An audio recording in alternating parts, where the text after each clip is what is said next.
Hi friends, ఈరోజు మళ్ళీ వచ్చేసినా బాడెక్కి పోయినా వచ్చానా. ఇప్పుడు జస్ట్ దింపేసినా, దింపి ఒక గంట అయింది. వచ్చానా దావలో ఉండ. నిన్న దెబ్బ తగిలింది నాకు. నిన్న ఒక్కరోజు ఇంటిగా అన్నా దిక్కు తెల్లా.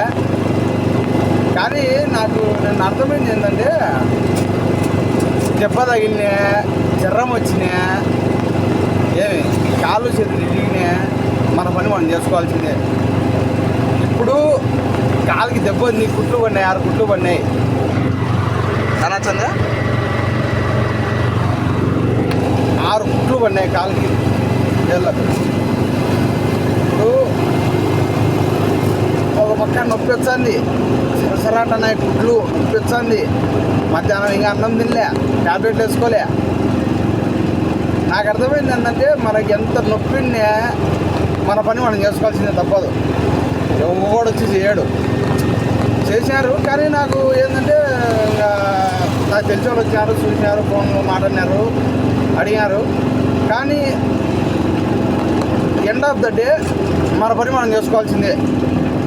ఎండ్ ఆఫ్ ద డే మనకు ఆ పక్క ఎంత సీరియస్ సిచ్యువేషన్ అయినా సరే చేసే మన పని మనమే చేసుకోవాలా.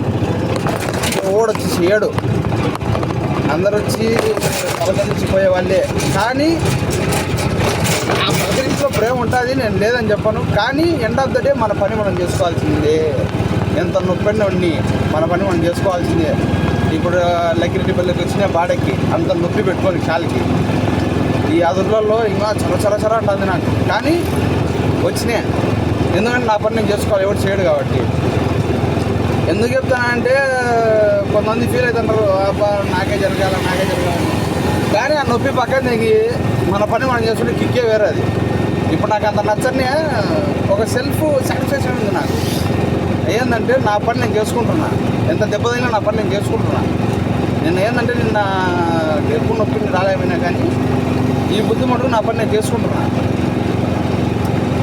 చాలా సాటిస్ఫాక్షన్. నొప్పింది కానీ ఆ నొప్పిలో కిక్ ఉంది బాగా. ఇంకా బాయ్ ఫ్రెండ్స్, మళ్ళా కలుద్దాం.